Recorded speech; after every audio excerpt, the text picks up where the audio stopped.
labada meherood baa laba meherood oo umulkhadaa'is lagu gado bay ahaayeen midna qaad baa lagu gadaa midna khamri baa lagu gadaa maxaa mid weerarkeeda loo sheegaya midna weerarkeeda loo qarinayo waxay wataan bumbo xitaa bumbadu xitaa say u dhacdaan uma aqaan waa isku duub iyo labadii qori iyo booshkiiba eeshaan dib ugu soo laabtay halkaana ninkaa dhaawacaba yaalla halkaana ninkaa meydkaa laaya dhaawac bala ah oo nimankaanu la diridi waayaan kuma oolin maan caadiyana waa ku lahaa meel sharaabka ku godana waa ku lahaa شرابك نوعيها khamr اشرح لي صدري ويسر لي أمري واحلل عقدة من لساني يفقه قولي نحن نحكم بالظواهر والله يتولى السرائر محكمة الدرجة كوادة عندما قلب كسدي دنبيد علوس وحا وفريسان يساق قال دعودتك أي سنياش كيهين مهد عبد كافي حرسي إنا سعدية فارح محمد صدنيا فرجرأة يحيى محمد ورسم إنا الرقية أحمد محمد سقالة جرأة خضر حسن ديرية إنا سرير جامع محمد صدنيا جرأة عبد القادر أحمد محمد إنا سرعة يوسف أبشر أحمد إنا جرالة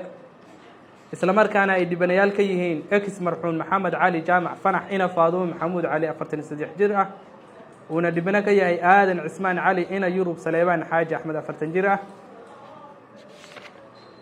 kuwaasoo ku eedeysan qodobada 430 xeerka ciqaabta Soomaaliya 440 297 xeerka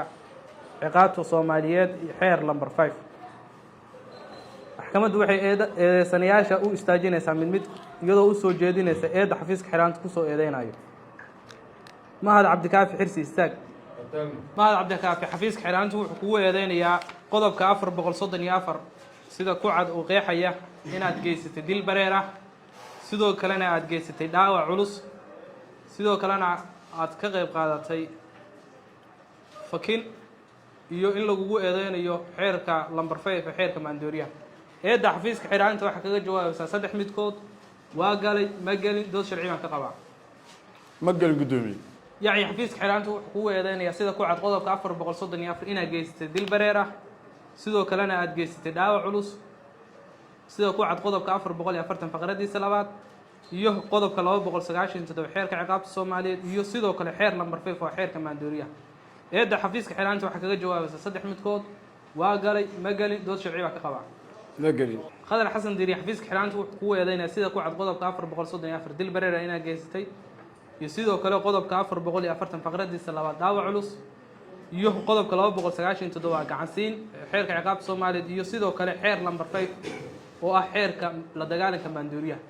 إيه حفيزك حرانته وحكوه جواب صدح ميت كود واقلي مقلي دوش العيال كقوا مقلي عبد القادر أحمد محمد حفيزك حرانته وحكوه يدينا سيدا كو عد قضب كافر بقول صدني أفر إنا جيستي دل بريرا sidoo kalena aad geysatay sida ku cad qodobka 440 faqradiisa labaad dhaawac culus iyo 297 gacansiin ee xeerka ciqaabta Soomaaliya sidoo kale xeer number 5 oo sheegaya xeerka la dagaalanka maandooriyaha eedda xafiiska xiraanta ku eedeynay wax kaga jawaabaysaa saddex midkood waa galay ma galin dood sharci ka qabaa ma galin Yusuf Abshir xafiiska xiraanta wuxuu ku eedeynaya sida ku cad qodobka 434 oo ah inaad geysatay dil bareer ah sidoo kalena aad geysatay sida ku cad qodobka 440 faqradiisa labaad dhaawac culus iyo 297 gacansiin ee xeerka ciqaabta Soomaaliya sidoo kalena lagu eedeynayo xeer number 5 ah xeerka la dagaalanka maandooriyaha eedda xafiiska xiraanta waxa kaga jawaabaysaa saddex midkood waa galay ma galin iyo dood sharci ka qabaa ma gelin gudoomiye mana gudoomiye garsooreyaal haddaan iyar ku noqdo taariikhdu markay ahayd 18 bishii 7 2025 waxaa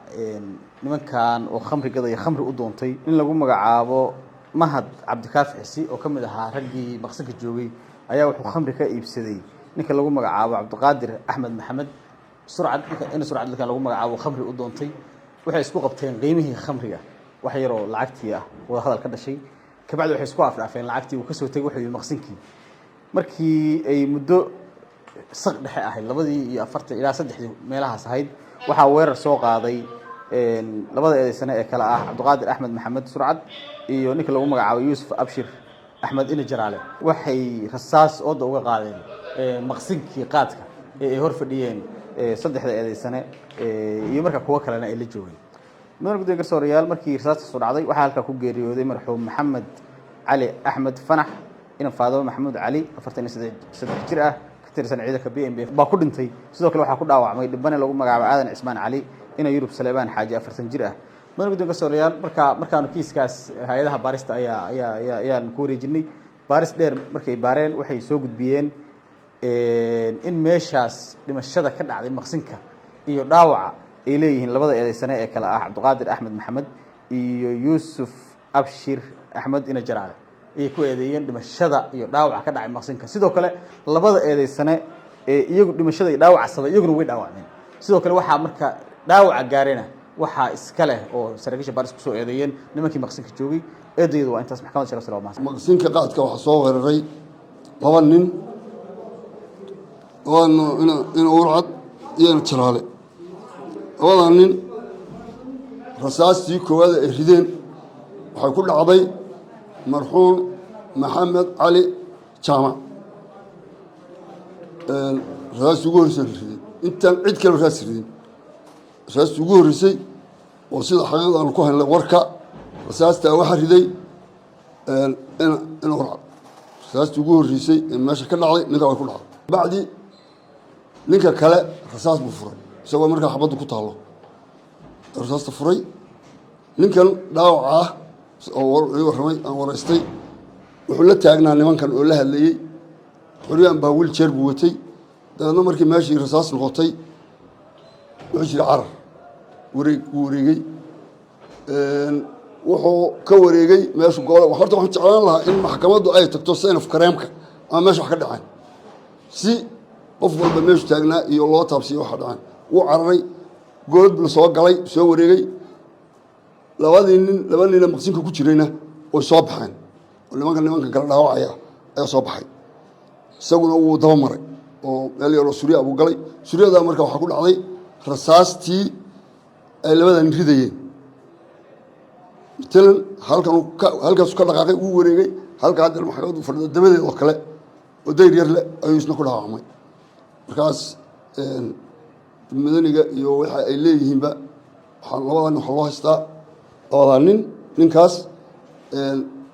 ninka dilkiisa maxamed cali jaamac ina jaraalaa qaba ina urcad baa qaba ninka kalena rasaastii ay hurgufayeen ayaa kuwa kale dhabarkooda ugu tagtay gudoomiye garsoorayaal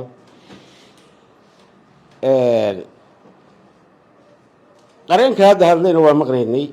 qoraalka xeeraaliyuu soo gudbiyena waa maqlaynay labada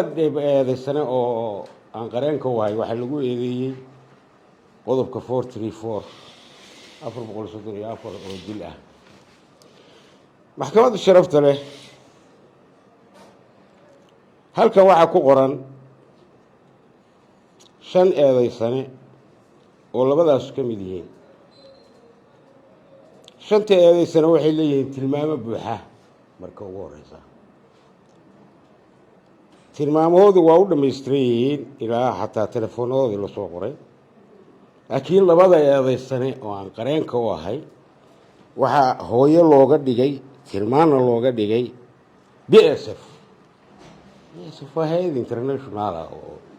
jirtay oo caalamiya hooyana ma noqon karto aabana ma noqon karto yah taas waxay caddaynaysaa marka aan soo wataa in aan kiiskani marin baaris rasmi ah labadayda muwakiil oo maxkamadda hor fadhiyana aan cidina wax ka qorin baarisna lagu samayn asal maa yakuun se ii caddeeyeen waxay ii sheegeen goobta dembigu ka dhacay markii ay ku dhaceen oo dhaawacmeen inay kooma galeen in cusbitaal la keenay koomadii markay ka baxeenna si toosa jeelka loogu soo wareejiyey arrintaasna waxaa watay taliyihii hore ee qaybta ee booliiska ee meestirooy baa sidaas samaynayay haddii xabsiga la keenayna cid ugu timi oo wax ka qortay oo wax ka diyaarisay ma jidho qodobka 224 xeerka habka ciqaabta Soomaaliyeed ilaa 226 oo kulli wuxuu ka hadlayaa xeerka habka ciqaabta Soomaaliyeed qaabka baarista iyo nidaamka baarista u socdo qofka marka dambi loo sameeyo lagu eedeynayo qodobadaas ka hadlaya waana wada naqaan waana wada ogsoonahay laba marin labadayda muwakiil sida tilmaanta qodobadaas tilmaamayaan asal ma yakuun laba marin magacyadooda baad ka garan kartaa iyo tilmaamaha ugu qoran ee xafiiska xiraaliyaha xabsi xalaaliyo dambi male laakiin wuxuu ka soo qaatay isagu dee qoladii si ay dhidaydu u soo wareejisay ma garanaysa sidaasayna ugu soo wareejeen waxay caddaynaysaa inayan marin wax baarisa taa markaan intaa kaga gudbo waxaa la yidhi labadayda dhibane waxay ahaayeen weerar bay waxay ku soo qaadeen maqsin qaad muwakilkayga cabdulqaadir urcad meherad buu wuxuu ku lahaa magaalada boosaaso xaafadda laanta hawada isagaa la weeraray oo weerarkii lagu qaaday meheradiisa lama sheegin waxaa loogu tegay meheradiisii oo wax laga gatay oo hantidii wax laga gatay loo diiday bastoolad baa dhafoorka laga saaray sidii ii sheegay intaa midna waxba lagama soo qaadin sababta keentay inuu ka daba yimaado ninkii hantidiisa kala soo cararay maxay tahay maxaa sababi karaa hanti buu kala soo cararay bastoolad buu dhafoorka ka saaray xoog buu u sheegtay weerar buu gurigiisii ugu tegay oo ku qaaday weerarkaa lama sheegino weerarka maqsinka maxaa loo sheegayaa oo ku jira been maxaa ku jira oo loo sheegaya xeer ilaaliya arrintaas waa soo dhaaftay aad si ay qolada baaristuna ma soo gudbin kiiskaas weerarka lagu qaaday muwakilkayga meheradiisii waxaa ku qaaday ninkii la yidhaahdo mahad soo maha mahad cabdikaafi xirsi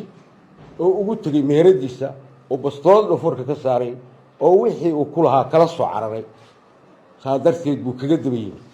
mahad wuxuu u yimi rag diyaarsan oo maqsin u fadhiya oo meeshii uu ka tegay ah oo ku ilaalinaya isagay maqanaysa wuuna u sheegay wuxuu ku yidhi ninkaasaan soo dhacay hubkoodaan la diyaarsaday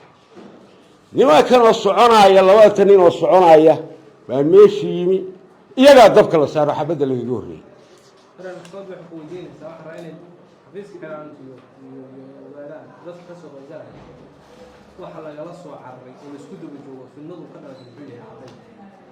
waxa weeye umulkhabaa'is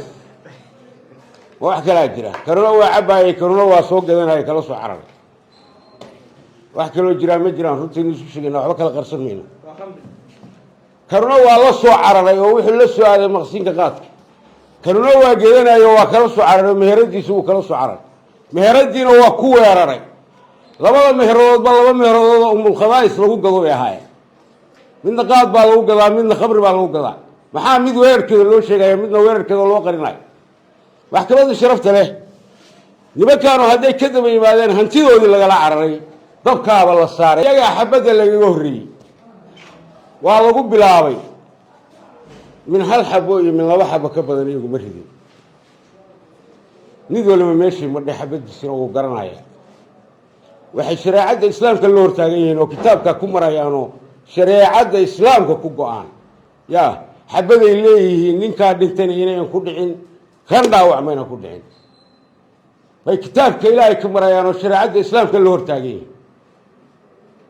ma gelin dembigaas qodobkaa ku xusan waxayna ka taagan yihiin kitaabka ilaahay inay ka maraan siday ii sheegeen mawkiiladeeda maxkamaddu waa mahadsan tahay mudane guddoomiye garsooreyaal haddii aan u suuro maxkamadda dhacdada see u dhacday iyo meeshay ka dhacday muwakilintayda say kala ahaayeen xaaladdu markay dhacaysay oo ay xabaddu bilaabinaysay say u kala joogeen sida la sheegay mahad cabdikaafi xirsi wuxuu fadhiyey meel maqsina oo baqaarka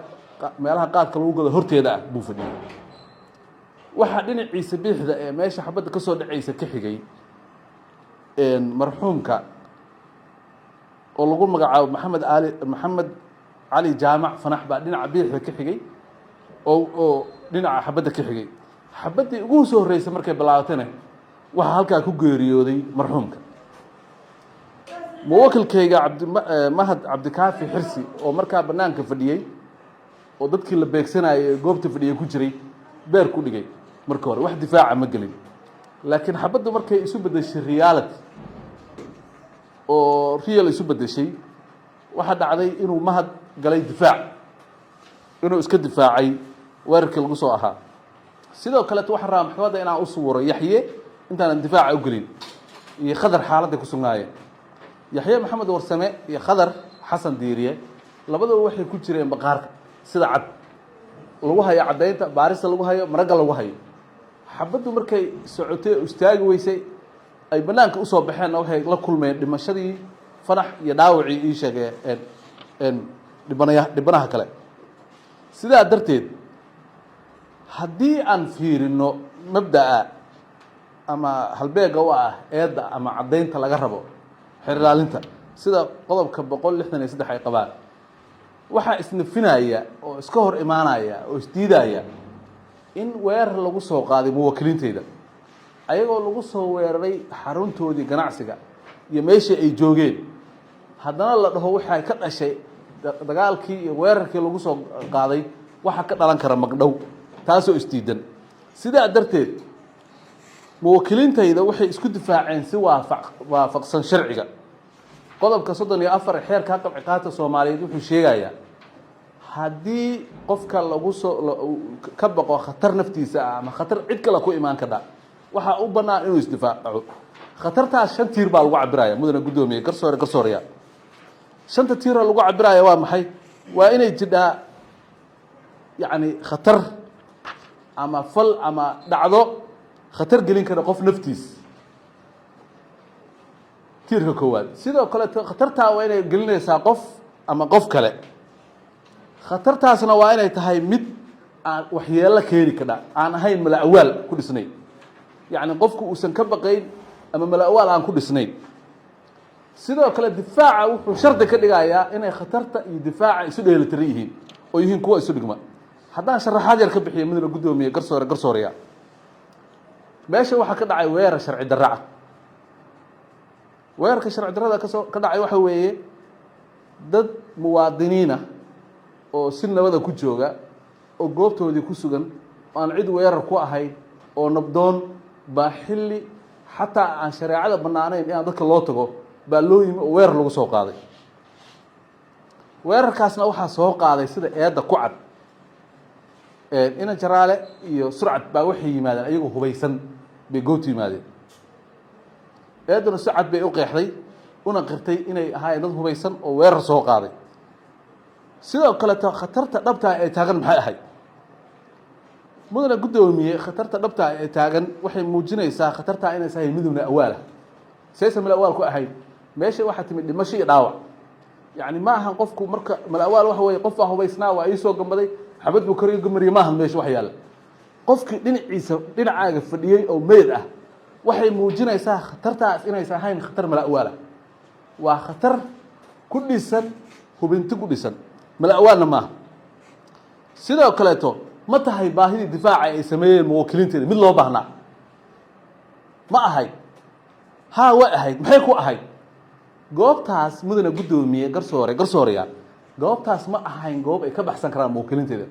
goob korka laga taagaya oo madaxa in laga toogto inay dhintaan mahna laga tegan beed maxaa caddeyn u ah waxaa caddeyn u ah dhimashada dhaamac ogeysha ka dhacay sidoo kale ma suurtagal ma ahayn inuu ammaan ka sugo booliis meeshaas goobtaas inuu ammaankeeda u sugo ama ay fakadaan oo kala baxaan naftooda goos hadduu xataa qofka u bannaantay naftiisa la cararo oo badbaadi karo uma sugna inuu isdifaaco laakiin labadaba uma sugnayn booliisna ma joogin nabadda sugi kara oo qaban kara khatarta ku wajahan naftoodana lama baxsan karin waxa kaliya u sugan waxa inay naftooda difaacaan si waafaqsan sharciga qodobka 34 ee xeerka ciqaabta Soomaaliyeed qofka ma u bannaan tahay naftiisa inuu difaaco ha sidoo qodobka 34 naftaada iyo naf kale waa difaac ka dhac maanta muwakkiliinteeda waxay mudan yihiin maadaama mahad yahay askari ka tirsan ciidamada BNB abaalmarin in la siiyo inay 200 oo qof dhimato meeshii joogta dhimato ama konton kala dhimato asagoo qorigiisa haysta sharciga uu amraayo buu isdifaacay dadkii kalena khatartii waa ka leexiyay naftiisana waa ka leexiyay kulligoodna saasi ahaayeen ma isu dheelatirnayd su-aasha meesha taala waxay ahayd khatarta meesha ka jidha iyo difaacayeen kuwa isu dheelatiran oo isla mahaayeen ha maxay iskugu dheelitiraayeen dad hubaysan baa goob yimi xabad bayna ridaayeen ma ahayn cabsigelin ma ahayn shiishasho hanjibaad ma ahayn gambasho ma ahayn si bareer ay xabadii u ridaayeen xabadaasaana waxay kaliftay inay dad meesha ku dhintaan haddaba waxa kaliya oo lagu difaaci karay abhin ma ahay sida bannaan inuu qofka iska abhiyo ma bannaanay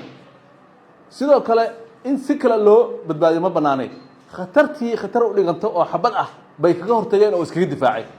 ayagoo awood u leh weliba mudana guddoomiye garsoore ayagoo awood u leh inay toogtaan oo meel halis ku dhuftaan waxay ku dhufteen meel ay khatarta iskaga joojin karaan oo iskaga ilaalin karaan bay ku dhufteen haddaba su-aasha kale oo waxa weeye see ku hubinaynaa khatartaas inaysan ahayn weerar ahayn muwakkiliinteeda inaysan ahayn dad wax dagaal doonaayo dad aargoosi doonaayo dhacdadii markay dhacday oo qoryihii ka qaadeen labadii surcad iyo jaraale muwakkiliinteyda booliiskay waceen saldhigga bartamaha boosaaso talihii baa yimi ayagoo gacanta ku haya oo yidhi nimankaan waana soo weerareen xabaddaasay nagu rideen ninkaana waa dileen ninkaana waa dhaawaceen meesha yaalla hadday ahaayeen kuwo u socday weerar siduu uu sheegay qareenka ama ahaayeen kuwo u socday aargoosi waxay xaq u banaaneyd dadkii soo waray inay meesha ku dhamaystiraan kuma dhamaystirin sharciga isku ilaalinayeen khatarta difaacooda iyo waxay rabeen inay isu dheelatiraan ayagaa booliiska ku wareejiyey ayagaa ugu yeeray saasayna ku muuqataa mudane guddoomiye xaaladda labada weerar oo soo weeraray ee sharci ahaan muwakkiliinteyda eedda waxaa lagu sheegay inay ciidan ka tirsanaayeen markaas BSF lagu sheegay qodobka 35aad sarkaalka dowladda wuxuu awood u siinayaa hubkiisa inuu adeegsan karo marka uu gudanayo waajibaad sharci ah mas-uuliyaddii sharciga u saaray markuu nabad ku sugaayo markuu khatar ku leexinayo laakiin ma ahan sarkaal dowladeed oo tababaran oo ciidan ka tirsan inuu ummad iyo dad iyo deegaan iyo business iyo ganacsi iyo xilli magaalada laga hordo inuu ku qalqalgeliyo xabad oo weerar soo qaado qodobkaasaana ka reebayo okay mudane guddoomiye sida uu qaba ii sheegay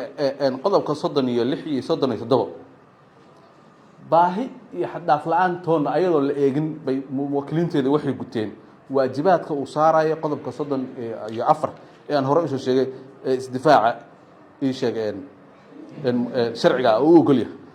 mudane guddoomiye sheegashada khamriga ee eedda ku cad hadaa u soo laabto mudane guddoomiye garsooreyaal waxaa muwakkilkayga eedda ay ku tiri wuxuu soo gatay khamrigaas uu ka soo gatay kuwa soo duulay oo weerarka ahaa mid ka mid a mudane guddoomiye arrintaa ma sugna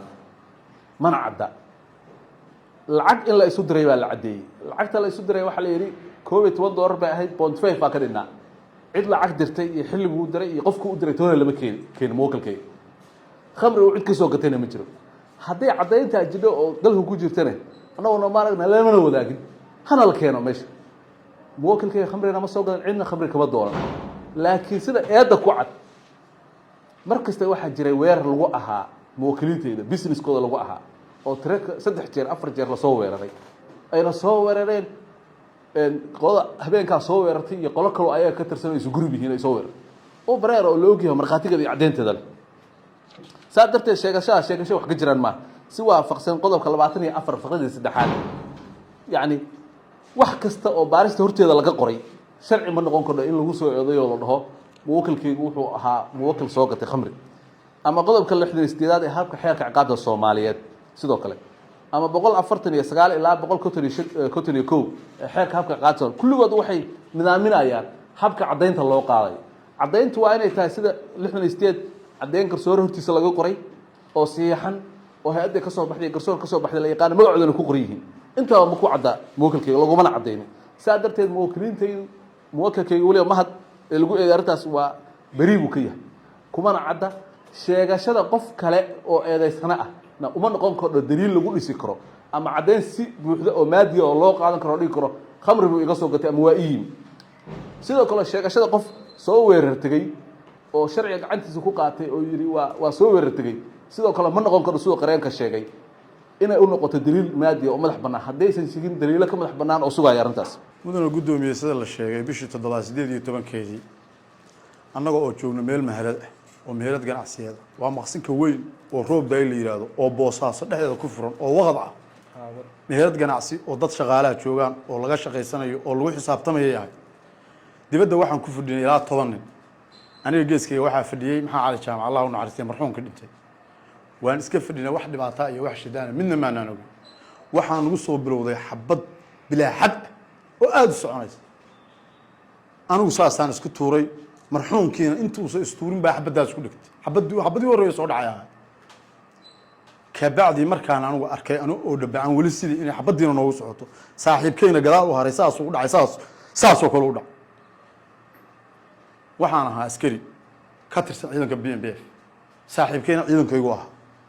isku dufcad iyo isku ciidan baan ahay waan dagaalay waa iska dabxir waa isdifaacay waxaa joogay mas-uuliyiintii maqsinka ay ka mid yihiin labadaa nin oo meesha joogta dhistinkay la soo qaateen ayagoo nimanka waa la dabxireen mudana guddoomiye ninkaa marxuumkaa sidaas ku dhintay annaguna waan isdifaacay muhiimka hadalkaygu wuxuu ahaa anigu markaan arkay saaxiibkay inuu dhintay oo dhacay xaq waxaan u leeyahay inaan isdifaaco anigoo aan iyaga garanayn anigoo aan meelna laka soo jiray aana garanayn maadaama aan ciidan ahaa saaxiibkay ciidan ahaa xaalado colaadeed iyo calmiskaadna lagu jiray shalay oo kale aan marxuumka ka yimid calmiska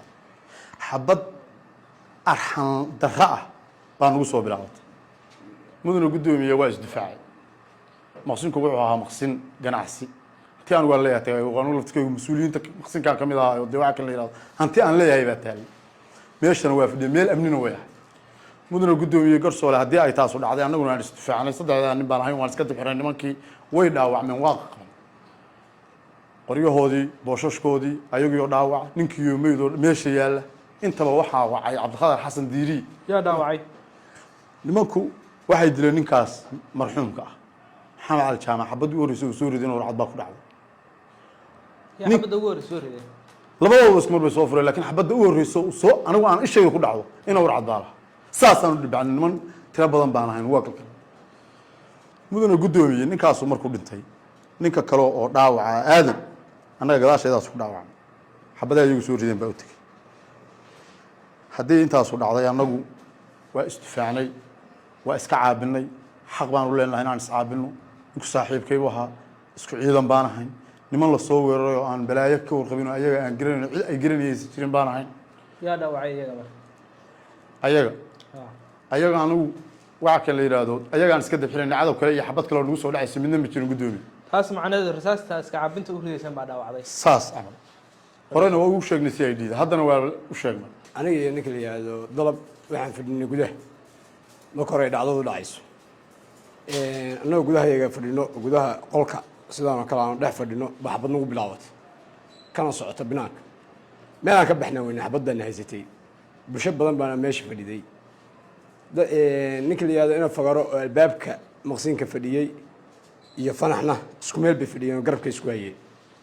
xabadihii bilowday anigu iyo dalab waxaan kusoo baxnay meedka meesha yaal iyo dhaawacii oo luuqa yaal luuqana shabaq baa naga xigay meesha dhaawaca buu yaal ninka dhaawaca binaanka markaan usoo baxnayna iscaabin nafteedaan caabinayno baangal maadaamana nagu soo weeraray naftayada iyo maalkayaga meherdan ka shaqaynayna aan dhex fadhinay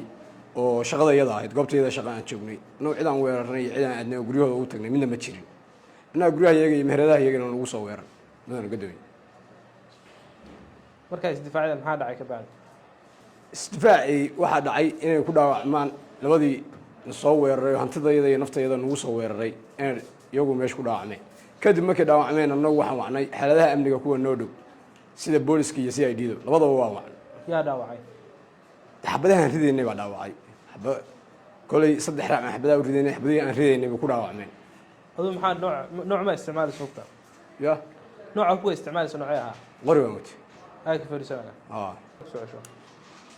7 saac iyo bar habeenimo annagoo iska fadhino goobta iyadii shaqo maqsan qaado magaalada Boos dhexdeeda ku yaala baan joognay anigu ninkii mas'uulka ahaa oo maqsinka iska lahaa ninkii ku xigay baan ahaa annagoo shaqadayda iyo maqaladayda iyo lacagihii kala aruursanayna oo macnaha dadka wacayna oo aniga iyo ninkaa mas-uulka ah maqsinka iska lahaa iyo ninkaa Yaxya ah iyo 3 nin oo kale baan gudaha ku jira ilaa ragaan 10 ka yarayn dabadii fadhiyeen hal mar ah baa digdam suuguga saaxabada noo qabsatay albaabku waa noo soo riixina aan fadhinay dadkii gudaha banaanka fadhiyey oo xabadda ka soo cararaya albaabkaa soo jiiray aniga iyo ninkaa Yaxya ah dadkii markii ilaa 5 nin baa soo gashay oo iscayrsanaysa oo raggii banaanka fadhiyey saasaan gudaha bannaanka ugu boolay anugu bastooladaas bannaanka ilinka saa markaan u marayaan laba habir ilinka yaxyahaanu markuu ka baxayay xabad nimankaas soo ridayaan baa halkaa inta ka keentay kabar halkaana madaxa u gelisay ilaahay subxaana watacaala kuma ridin saa markaan meesha u fiiriyay ninkaasi waaba yaallaa marxuumkaa dhintay meesha kusii aadanoo shabaqaayoo ninkaas gaargacan buu wati shabaqoo saa ula laabta xabadihii sidaa u ridayaa horay asagana ku dhacday bannaanka horaan u booday aniga yaxyihii nimankaanoo dhawa aadaarayo dee si macnaha niman miyirkoodu jooga aysan ahayn ila ahayn markii oo is xaaladeedu caadi nin walba qoryihiisa halkaa yaalla baanan u tagnay bastoolo maalkii waxay wataan bumbo xitaa bumbadu xitaa say u dhacdaan uma aqaan waa isku duub iyo labadii qori iyo booshkiiba eeshaan dib ugu soo laabtay halkaana ninkaa dhaawacabaa yaalla halkaana ninkaa meydkaa laaya dhaawac bala ah oo nimankaanu la diridi waayaan kuma oolin bidhaantooda iyo aqoon hore habeenkaas ay ahayd anagu mas-uuliyiin baan ahayn naftayada iyo gurigayga iyo maalkii baan lagu soo weeraray waxaan ka sidanay iyo waxa ay nagu lahayeen midna ma jiro siciid ducaalaan saa markaan qoryihii iyo ayagii gacanta uga dhigay baan siciid ducaala wacay laamaha amniga siciid ducaala 3 daqiiqo gudahood buu igu yimid asagoo ciidan wato waxaan ku wareejiyey qoryihii dhaawacoodii dhimashadii haddii ilaahay kuu soo ogol yahay bumbooyinkii sidaasaan ugu wareejiyey khadar waxaan ku weydiinayaa markii aad xabadda hugunkeeda aad maqashay oo aad soo baxday marxuumku ma noolaa mada marxuumku meyd buu ahaa meyd buu ahaa waxaad sheegtay inaad goobta xabadda ka riday laba xabaan riday yaa dhaawacay nimanka marka nimankaan ma kuwaan dhaawacooda dee ninkii bannaanka fadhiyayoo macnaha dee annaga shaqadan lala lahayo horay fadhiyo uu marxuumku la fadhiyey oo iskaba dabxirayoo macnaha naftiisii iyo ummadda kaleba badbaadiyaa dhaawacay ha dhaawacay magicii waa maal cabdikaafi xirsi dhaawaciisu marka ninka naftaada iyo maalkaaga kugu soo wareeray dee xaq waxaan leenahay iska difaacna ma ku dhacay macnaha warg mudana guddoomiye marka waxaan ku leenahay waxa ay nagu soo weerareen iyo waxay nagu leedahay dee niman caadi ah oo miyay jirtaa waxaad idinku ka haystaa ama colaad idinka dhexaysay maya annagu nimankaa wax colaad ah aragtidooda aan arkaba hameenkaasay ii ahay horeyna uma aqoon dibna uma aqoon weligay ma arag meel baan laanta hawada ku lahaa dukaan caadiyana waa ku lahaa meel sharaabka ku gadana waa ku lahaa sharaabku noocee ahaa khamri mahad fagare ii yimi yaa ku yimi mahad fagare caddayn bay leedahay saacadaha saacad ku dhowda macnihii 20 daqiiqo 30 daqiiqo ma dhammaa marka xabaddu bilaabanayso iyo markuu maaseedka lacagta ii diraayo iyo marka xabaduhu waxay ka soo bilowdeen laanta hawada stoolad buu igu qabtay dukaanka hortiisaan fadhiyey qori iyo boosto iyo midna waxba ma haysan iyo boston nin nala fadhiyey baa wuxuu ninka bostoolada ka qaad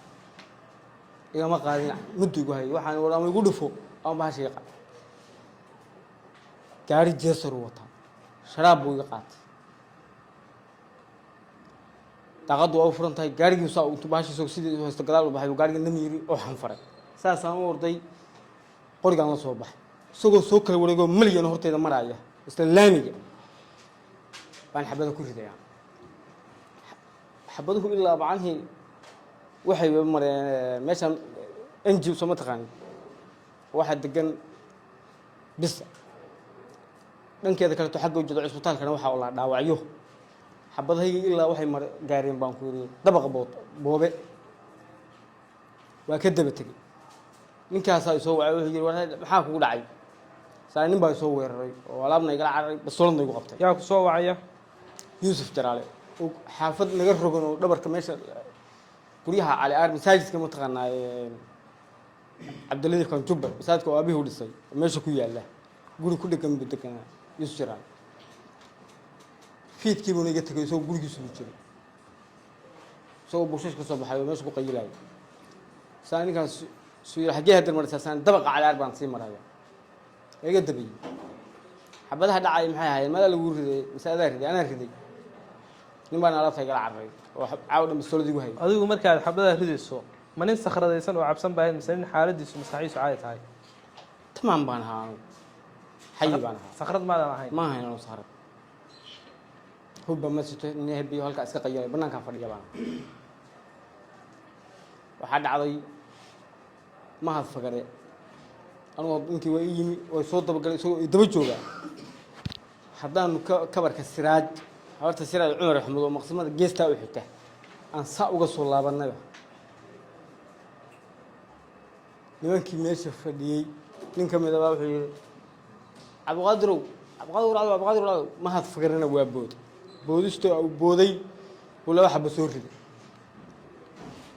laba xabo uu soo riday labada xabo cagahayga ku dhacday yaa soo ridaya ma had fakaray sida laabistan soo laabanay ma niin abqadro xabada koowaad mahad baa soo ridaya laba xabo weey labada xabo ugu horeey gacanta bil cagahaygana ku dhacday لو ميل بنان وصاص كلتا دربي بان ساولا سو لابنay saadaan soo laabanay oo maqsinka baalaha dhinaciisa ka soo laabanay baaninkaas xabadan ugu bilaabay gawan Yusuf kabarku iyo meesha siraag busoo gudaheeda ugu noqday balbaladii ana bulkeeti baan saa isugu soo go'ay xasaas baa igu socotay dadkiina jagac baa leeyahay maxaad samaysay markaa xabad hadar saas igu soo bilaabay laba xabaan ku riday saddexda nin kaliyana ma ana horta rag baan xabaday meesha joogay waxa weeyaan anigu afar xabaan ridayaan laba aan xagga uma taqaana meesha ka horeysa oo nimankan markii dambe oo ay qoryaha naga qaadanayaan inaga yimaadeen meesha leebaajada gabanta ah oo maqsinka hortiisa ah iyo containerka baalki halka rasaas baan laga soo riday nimankaas ma waxa naga soo baxayna yaxya xaraf iyo dalab oo anigu soo waa qorigeyga halka yaal oo wiil ina qaadin la yiraahdo qorigeyga saa u qaaday baa labadaas waxay ku qabteen qori iyo bastoolad adiga marka maxaa ku qoriga maxaa ka tuuray qoriga anigu jeegan baa u dhacay xabad halkaas iga dhacday halka qaxada feerahaas madhay waa jibisay garabka wata halkaas ka baxay ficilahaas goos halka goortii marisay xagga u noqotay ficilahaas goos xuub bay u madhay alxamdulillah bartabara ma jeexaasuna baqti buu yahay marxuumka yaa dilay مرحومك ما رقم ما يدري شرع الإسلام كأوحنا كحجة كتاب كإسلام كمان كحجة أنا نيكا صاحب كي ولا صعدا فيد كهوري اسكميل بانكو غيرنا اللي لانت هودا وأنا مهرد دي شغلها أنا قور الإحصائية ملا سكتي دان الإحصائية كتي أنا حافظ دي من هذه نيكا أنا بصور الري ودور جيرو هورنا قوري كو قبتي هبين كاسا كو قبتي وأنا اللي يلا هذا ما هتفكره ninkii hadduu ninkii qorigii ku qabtay ninkii aan aniga saaxiibkay xabad u riday xabadii baan ku kacay anigu waa jiif xabadii baan ku kacay gurigeygu waa u dhow yahay meesha xabada laga riday waxaan ku yiri wara xabada laga dhacay maadiga am xabada la riday wuxuu yiri nin waraan nin xabada ku ridayo nin baa 12 gacaw dhan baaskolo madaxiga hay warriibkeeya anika noocaas waa inay fagaray anigu waxaan sameeyay nin urda ka soo kacay baan ahaa waa soo orday dabqa cala arbaan maraya biyiri dabqa cala arbaan u tag hadii ilaahayd maayay anagu sidii baan waxaan ku galay meesha la yiraahdo maqsinkii iyo halka kabarka siraaj iyo aagaas baana way isdaba joogna gal ninkii u horeeyay xabada nagu riday waxa ayna fagare oo ninka xabada baaska lugaha ugu dhiftay wuxuu ayna fagare hadii ilaahayd maayay mudana gudoomiye hadda reesay afkiisa ka qiranayay inuu anaga la dhaawacay qoriyana inuu qaatay isaga afkiisa ka qiranay hawshana waxay u dhacday sidaas marxuumka yaa dilay dibanahaas kale yaa dhaawacay ma qaan wallahi ma garanayo wax dib adigu ma riday xabad anigu xabad waa riday laakiin xabadeedu ma badna maxaa ka jira inaad urcad aad meeshiisa tagto khamriga soo qaadatay mudana gudoomiye anu khamrina ma cabbo ina urcadna ismaanan hayn waxaan isu soo qabanay waxaan u dhimaynay midna ma jirin aqoonna uma lahayn markuu xabadan lagu bilaabo cadow baaban moodayaan anigu waxa la yahay Bashiir Cali Maxamed ninka guryaha la dumiyaan waa adeer wax hadda dhaawac wuxuu yaalaa la saano waana keeni lahayn gaarigu noo soo qaban waayo ninkaas wuxuu yiri anigu markaan wareystay anigu macnaheedu xaggan dib boos xabadu xagee kaga dhacay xabadu waxay kaga taala halkaas kaga dhacay miskaha halkaas ka bax biigtana kaga dhacay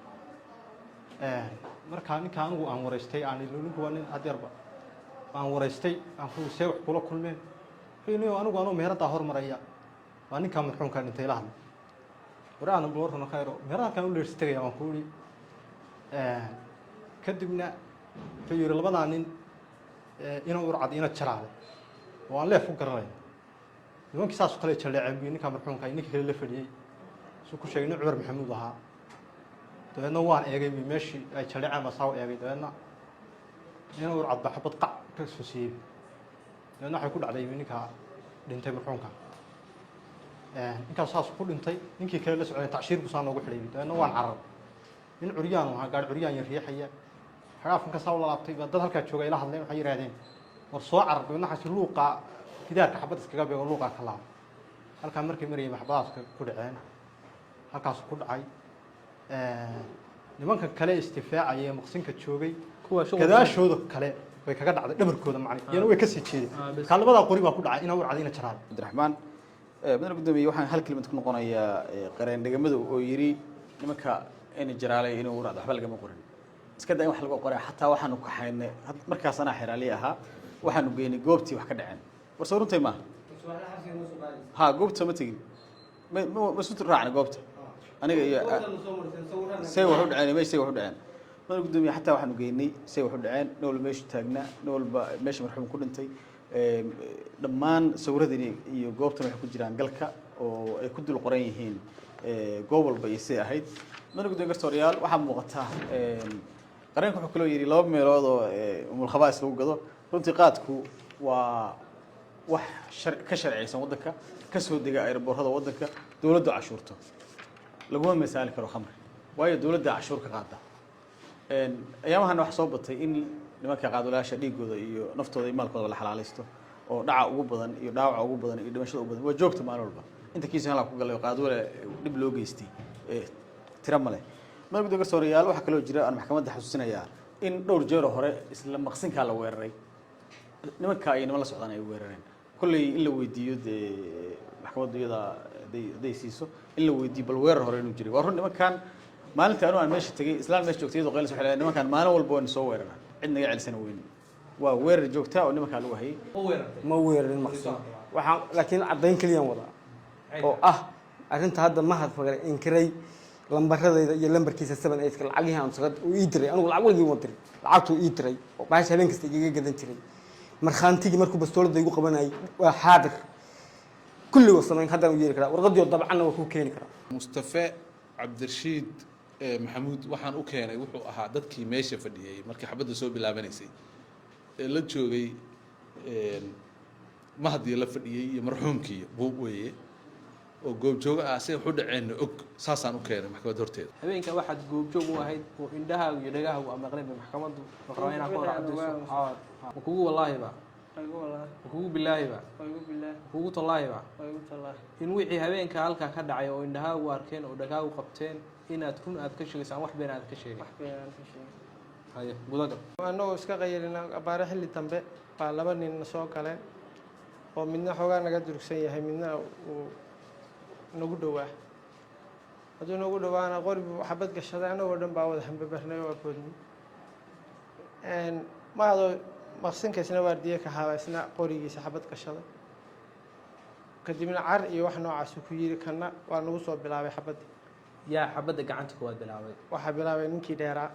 ee garka dheeraa ee meesha joog noogu imanay halkaas ma ka soo saari kartaa ninkan haye kadibna marka xabaddu nagu bilaabay kana waa bilaabay anana gudaha nu carar ma arkaysa marka marxuumka cidda dishay ما مرحوم وأنا ولا مركان قليل نواح بديه كواد بان مش كعرف لأنه مرحوم مركان ولا أنت ساعديني ساعة أنت ساعديني وحكي لنا بجيران وحكي لنا بجيران سوري قرصوريال حسين بشير عمر وقناع صدا ماشي مهرد كله مهرد كله وحلا وقضى مهرد عادي وقوة بقاش كله قضوي بكله وحنا مهرد يقدم بيسي قالوا وحسوي ورش قداش ودقين alaab baana ka jajabtay caana booruhu gadaa wuxuu gadaa sokortu gadaa wuxuu gadaa caleemaha shaaxu gadaa beef baafta iyo barafuuna adigu waxyaalaha yarka businesska yarka uu gadaa ma ahan qaadna ma gado wax kalena ma gado haddaba dadkii goobjooga ahaa oo gadaash ka taagna xaaladda meheradiisa kusoo jiray markay wax bilaabanayay saxbaddu goobjooga ahaa wey saasaan u keenay maxkamadda inay ka warayso maxkamaddu waxay kugu dhaarinaysaa magaca ilaahay ma kugu wallaahi baa igu wallaahi kugu wallaahi igu wallaahi kugu bilaahi baa igu bilaahi kugu tallaahi baa igu tallaahi in habeenkii halkaa waxa ka dhacay goobtaa falkii ka dhacay oo indhahaagu arkeen ay dhegahaagu maqleen aad fud ka sheegayso aan wax aadan beedan ku darayn waa sidaas waayahay wadaga laba nin baa meesha yimi laba nin baa meesha yimi haddii meesha yimaadeenna niman hawshoodii ku jiro oo meeshii fadhiyo oo maaragtay shaqadoodii ku jira baa xabad lagu bilaabay yaa bilaabay xabadda labadii nin oo weerarka ahaa garan kartaa may wajahadooda ma aqoonsan kartaa hool baa ku jiray anigu meheradeedii baan fadhiyey xabaddii markii maaragtay xabaddu ay badatay baan madaxa saa u qaaday kadibna waxaan arkay laba nin oo meesha saas la dhacaysa marka nin baa cimaamad watay oo nin garweyn oo cimaamad watay ma garan kartaa ay ma garan karo mudane gudoomiye garsoorayaal in nimanka maqsinka joogay la soo weeraray ayna weerareen labada nin oo kale ah cabdiqaadir axmed maxamed ina urcad iyo yuusuf abshir axmed ina jaraal wixii meesha ka dhacay ee khasaare ah ee dhimasho ah ee dhaawac ah ee gaaray dadkii maqsinka joogay eedeeda waxa iskale labada nin dhaawaca iyaga gaaray nimankii maqsinka joogay alqiraal bayna leeyihiin taas laskuma diidana sidaa daraaddeed mudane gudoomiye garsoorayaal haddaan gabagabaysto markaan aragnay siday wax u dhaceen markaan aragnay nimanka maqsinku say u fadhiyeen iyo marxuumku meeshuu fadhiyey markaan aragnay labada nin oo eedeysanaha meesha soo weeraray meeshii rasaasta ka soo rideen markaanu aragnay meeshuu ku dhaawacmay dhibanuhu oo ah dhabarka dambe safiita udhexaysa meel luqu ku cararay safiita udhexaysa uu ku dhaawacmay waxaa maxkamadda sharafta leh weydiisanaynaa in labada eedeysana ee kala ah cabdiqaadir axmed maxamed ina surcad iyo yuusuf abshir axmed ina jaraale in lagu xukumo dil toogasho ah oo ah qisaastii marxuum maxamed cali jaamac fanax oo ahaa nin sarkaala oo ahaa macallin tababare ah in lagu xukumo sidoo kale in lagu xukumo dhibkii gaaray dhibane aadan ismaan cali oo nin awalba curyaan ahaa haddana miskiin jajabeen qolada waxaan ka codsanay inay soo qaada waa la soo qaadi waayey sidoo kale iyaga dhaawaca gaarina in saddexdii nin xabadda riday lagu xukumo maxkamadda sharafta loo maanta maxkamadda sharafta marka waxaan ka codsanayaa in labadaa nin wixii gaadhay ninkaan dhimashadiisa dil toogashaana loogu xukumo nimankaas soo weeraray meesha wixii dhaawaca gaadhayna loogu xukumo ninka labaad dhaawaca gaadhay gudoomiye maxkamadda sharafta leh kiiskaanu dhinac buu ka raran yahay maxkamadda waxaan ka codsanayaa inay ka fiirsato tajahud ku samayso si fiican uga fiirsato haddeer ninkii markhaantiga ahaa oo qareenka kansaday wuxuu caddeeyey in dagaal safayna oo laba dhinaca xabaday isku fureen dagaalku wuxuu u dhacay guddoomiye wuxuu ahaa dagaal safayna xabaddana waxaa bilaabay dhinacii maqsinka joogay xaqiiqda marka loo hadlo oo la soo cararay ninkaan hantidiisa kala soo cararay markaynu xaqiiqda u hadalno dhabtu waxay tahay kiisakanuu dhinac uu ka raran yahay nidaam kale oo qolo kale oo muddac layskaga yahay oo layskaga kacsan yahay systemkood baa lagu wadaa kiiska ma jirto arrintaas maxkamadda waxaan ka codsanayaa iyadaa go-aankeeda iska leh kiiskaa inay si shareecadda islaamka waafaqsan kitaabka ilaahay nimankaa mariso wixii lagu leeyahay inay ku caddaado waxaan lagu lahay hadday dhaaran waayaan waa la qabaan hadday dhaartaan shareecadda islaamka kala baxayna wax qodob la yiraahdaa ma jiro markii shareecadda islaamku meesha soo istaagtay maxkamaddu waa mahadsan tahay mudane gudoomiye garsoore waxaan maxkamadda garsooraya maxkamadda waxaan ka codsanayaa in maxkamaddu u diiwaan geliso qiraalka aan dembiga lahayn nimanka la kala muwakkiliinteeda khadar